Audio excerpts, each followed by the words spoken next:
Many learners are afraid of Russian cases. We've got 6 of them. That sounds scary. But you know what?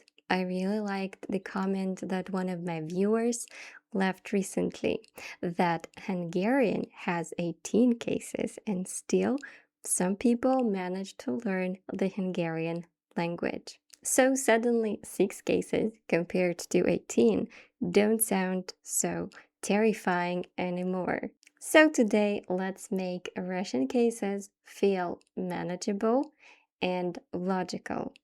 And by the way, hi everyone and welcome to my channel. My name is Anna. I'll be your guide into the world of the Russian language. First of all, what is a case? A case shows the role of a word in a sentence. Let's compare. Анна любит маму.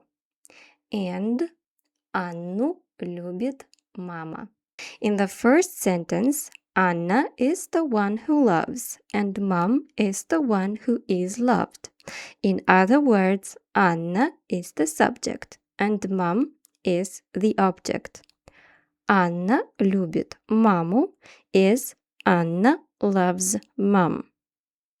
In the second sentence, Anna is the one who is loved and mom is the one who loves. Moms is the subject and Anna is the object. Анну любит мама is mom loves Anna. In English, the roles of nouns in a sentence are shown by their positions. Subjects, those who do the actions, go first before the verb. Objects, those to whom these actions are directed, they go second after the verbs. In Russian, this job is done by the endings of the nouns. Anna, subject. Анну, object. Mama, subject. Маму, object.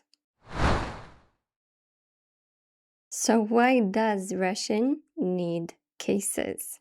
Well, first of all, they show the role of a word in a sentence. Secondly, they allow flexible word order. Finally, they hold the sentence together.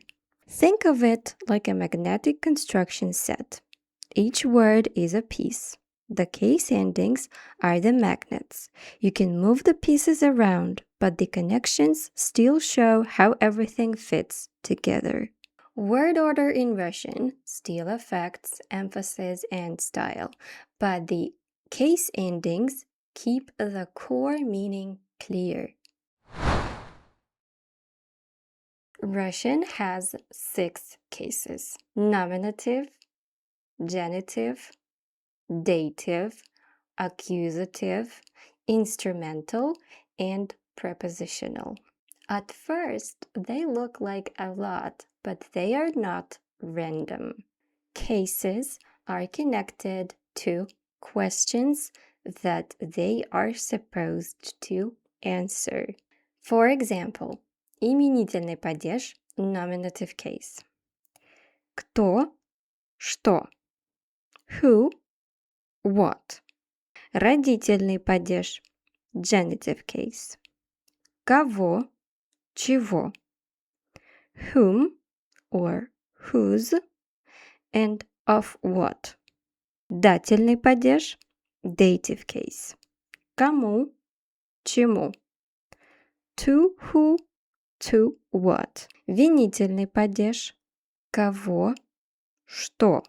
Accusative case, whom, what. Творительный падеж, instrumental case. Кем, чем. By who, by what. Предложный падеж, prepositional case. О ком, о чем. About who, about what. Let me show you how it works. Let's remember our first 2 sentences. Анна любит маму and Анну любит мама. Anna любит маму. In this sentence, Anna answers the questions who and what. Anna is in nominative case, именительный падеж. Anna loves whom or what. Маму answers the questions кого, что. This is accusative case, винительный падеж. Анну любит мама. Анну answers the questions кого, что. Whom, what. This is accusative case. Мама answers the questions кто, что. Who, what. This is nominative case, именительный падеж.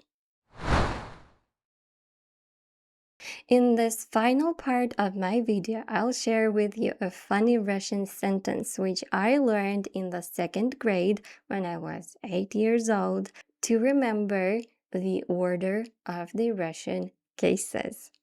Иван родил девчонку, велел тащить пеленку. Literally, the meaning of this phrase is Ivan gave birth to a girl and asked to bring a nappy.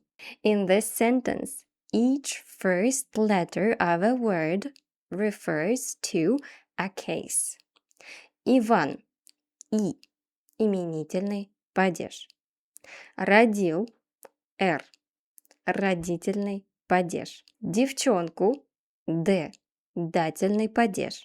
Велел, в, винительный падеж. Тащить, т, творительный падеж. Пеленку, п, предложный падеж.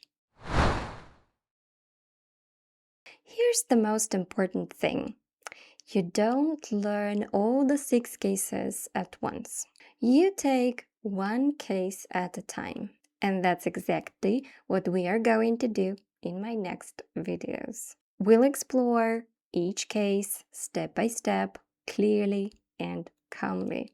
And if you'd like structured guidance and personal practice, I'm currently opening a few private lesson spots. You can find the details in my Telegram channel. Thank you so much for watching. Don't forget to subscribe, and I'll see you in my next videos.